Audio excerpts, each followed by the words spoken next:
Yun, isang mapagpalang araw ulit mga kalakwatsero, panibagong araw, panibagong vlog po tayo. So ngayon po nandito tayo sa ating nursery. So para sa krillings natin. Yan. Kung hindi ka pa nakapag-subscribe, huwag mong kalimutang mag-subscribe at pindutin ang notification bell para kapag meron po tayong bagong video ulit o update sa ating po mga ginagawa, ay agad-agad po kayong manonotify. And syempre, huwag mo na rin i-skip yung ating ads. Napaka-iksi lang naman po niyan. Okay, so yan lang ay makatulong kahit papaano sa ating channel. Okay, so ano ba yung ating pag-uusapan ngayon? Ang pag-uusapan po natin ay ang tungkol na naman po sa paglilipat. Ayan, update lang po. Nagtanggal ako ng mga, may mga naiiwan pa kasi medyo malalaki dito. Ayan, tinanggal ko na. Pinilian ko na. So, at kasi, pakakawala naman natin itong ating mga krillings. Ayan. Ayan, mabibilis na sila. Oh. Kumpol-kumpol.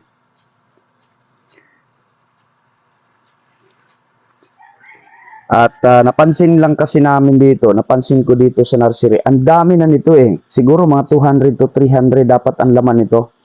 Ngayon habang tinitingnan ko, ay parang kakaunti. Yung mga ganito kalalaki, kasi yan yung mga last, yan. I-focus ko lang. Yan maliliit na yan yung huli naming dyan, inilagay yan. Pero yung mga ganyang kalalaki niya ay parang kukuntang. Kaya ang ginagawa namin sa sa mga krillings, pagkapagpag, diretso dito. Eh, hindi maiwasan na may mga malalaking naiiwan dyan, hindi nauubos katulad yan. Yan. And then, iba pa yung mga isda. Kaya palagay ko, kinakain din sila. Nauubos.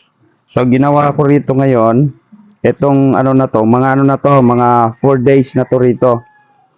Yan, mga masisigla na sila bago ko bago natin ilagay dyan sa nursery, ay dito muna sa isang Tupperware. Kasi dapat ganito pala ang nila na mabibilis na, ayan hindi na sila nagkukumpulan. Hindi na sila mahuhuli agad-agad. So bali 2 batch ito, isa dito, meron pang isa doon mamaya na pakakawala natin, mga hundreds din po 'yon. Ito mga hundreds din to mahigit. Mga 150 to 200 siguro itong nandito, ayan mahigit 200 ito. Yung nandoon, kukunti yung isang batch natin kasi nga, pero magkasabay ito sila, magkaiba ang breeder. Sabay na breeder. Yung isa naman, kukunti na lang kasi namatay din po yung kanilang, namatayan po ng krillings, nawalan ng oxygen. Kaya, napaka-importante na, na mayroon pong oxygen. Doon po sa, doon sa mga nag-aalaga na kunti-kunti na walang oxygen, sabi nila, marami ako napapanood, okay naman daw. Talagang medyo mataas ang mortality kapag walang oxygen, lalo na kung malalim ang tubig. Sa mga aquarium, siguro ay okay lang 'yon kung mababaw ang tubig, huwag pakalaliman. Kasi nga kapag malalim, wala nang oxygen ang ilalim. Malulunod yung crayfish. Mas maganda pala siguraduhin natin na ganito yung sistema natin, Palalakasin muna natin dito yung ating mga krillings bago natin ilagay diyan sa diyan sa kanilang talaga lagayan. Habang ito naman ay ilipat na natin ito doon sa doon sa isang pond na halos kasi lalaki nila. Yung mga maliliit na yan isama ko na. Makakasurvive na yan sila doon. Kasi malapad naman yung at may mga taguan. Malapad naman yung area, may mga taguan naman doon, makakasurvive yan.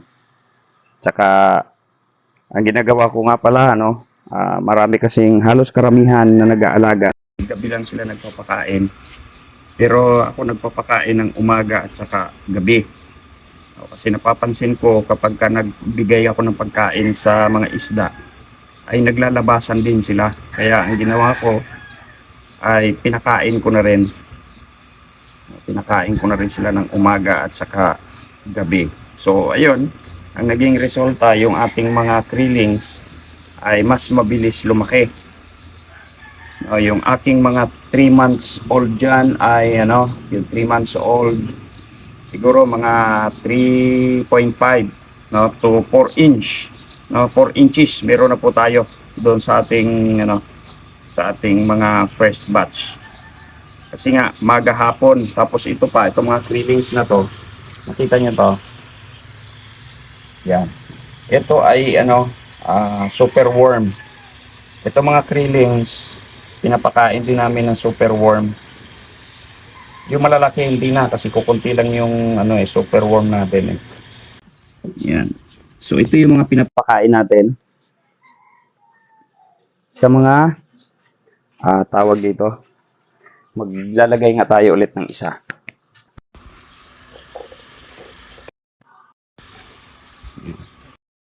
Namin, nilulunod muna.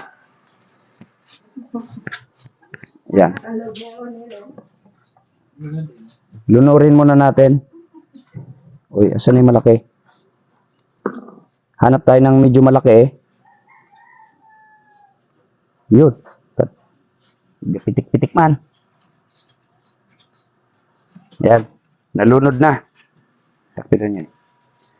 Papakainin natin ulit yung ating krillings. Itong krillings na to. Kahapon pinakain ko to. Ayan. Yung nandun sa kabila, wala pang bawas. Hindi pa sila nagkakain.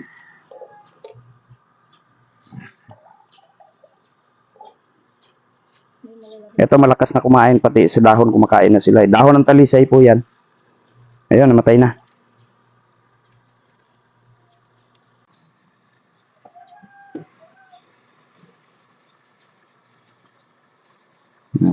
Yan. Para din malinis. Lagay natin dito. Tapos yung iba, tama na isa sa kanila. Yung iba dito, ang taba ng super worm.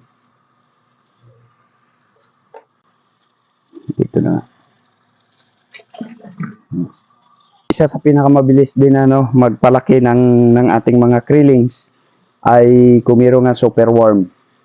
Kasi protein po siya, and then nagpapakain din ako ng gumagawa ako, nagluluto ng may itlog, mga ganon. So sa ngayon, madalang na silang magkarne para maging vegetarian.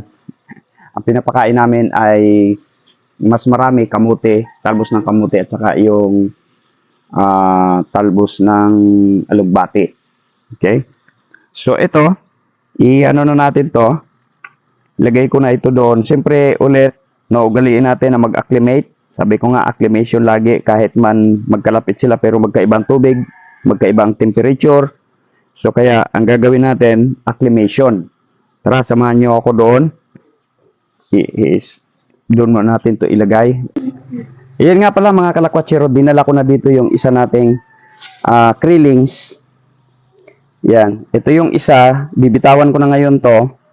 Ito naman yung isa. Yan. Kung mapapansin niyo, kumpul-kumpul pa. Kapag kumpul-kumpul pa na ganito, iilan pa lang yung naghiwa-hiwalay. Huwag po talaga muna nating bitawan kasi napansin ko lang dito. Ang dami ng laman nito eh. So, bakit nung tinitingnan ko ngayon, kukunti. Kasi nga, ang ginagawa ko dyan, pagkapagpag, mga ilang oras lang dito sa Tupperware, binababa ko agad dyan. So maraming may mga isda na malalaki, katulad niya ngayon dyan, may mga malalaking isda.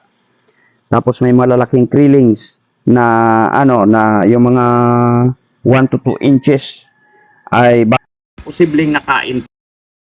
Gagawin ko ngayon, eto alanganin pa talaga siya, dito ko na lang siya ilalagay muna. Kasi ito okay na to. Malakas na ito eh. Mabibilis na sila, tsaka kumakain na sila. Hindi katulad nito, parang hindi pa kumakain, O yung pagkain, nandiyan pa, yung kanilang, nandiyan pa rin yung binigay ko kagabi. Ito. O, yan. Dapat ganito na sila kabibilis. Although nagkukumpul-kumpulan pa rin. Pero dapat ganito na sila kabilis. Yan, O, mapansin natin, medyo mamula-mula pa yung kanilang likod.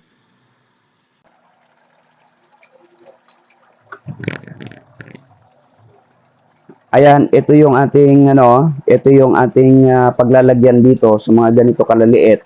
No, yung mga mula 1 inch, 2 inches hanggang 3 inches. Actually, hanggang 3 inches meron pa dito, hindi namin nahuhuli pa.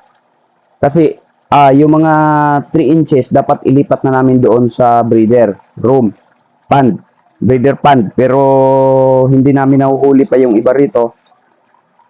Ngayon, dito natin to ililipat. So, ang gagawin natin, acclimation lang tayo. Oo, magtuturo ulit ako, although na meron na po akong video niyan kung paano mag-acclimate. So, ngayon, ang gagawin lang natin, ayan, maglagay lang tayo ng konting tubig ulit. Tapos, ibabad sila dyan para hindi mabigla. Yan. So, hayaan lang natin sila muna magpalutang-lutang dyan. Mga 2 oras, 3 oras, walang problema. Kahit maghapon, mas maganda. Ito yung isa na sinasabi ko. Ito yung isang ibang breeder din po to. Ayan, yung kanilang pagkain, hindi pa nababawasan. Yung ibinigay ko kagabi na, na super worm, hindi pa rin lang nakakain. Hindi pa masyadong kumakain to kasi, kumbaga na sila, parang immatured ang nangyari rito. Ayan, mapula pa yung kanilang mga likod. Pero nasa hundreds din to. So, hayaan ko muna sila dito pa ng mga ilang araw. Hindi katulad ng isa na masisigla na sila at kumakain na. Hayaan ko lang sila dito ng ilang araw pa. Para po sila. Mas lalong lumakas muna bago ko sila bibitawan doon sa ating nursery. Okay? So, yun lang mga kalakwatsero. Kung hindi ka pa nakapag-subscribe, nakaabot ka sa dulo ng bidyong ito. Pindutin mo na yung subscription button at yung notification bell. Yan. Like and share na rin po mga kalakwatsero. Pakishare na lang sa ating mga kalakwatsero dyan. And yun. Kung pwede, comment na rin sa ating mga ka-agri dyan. Comment na rin po kayo sa mga para malaman ko lang kung hanggang saan nakakaabot ang bidyong ito. Ayan. So, salamat mga kalakwatsero and God bless po.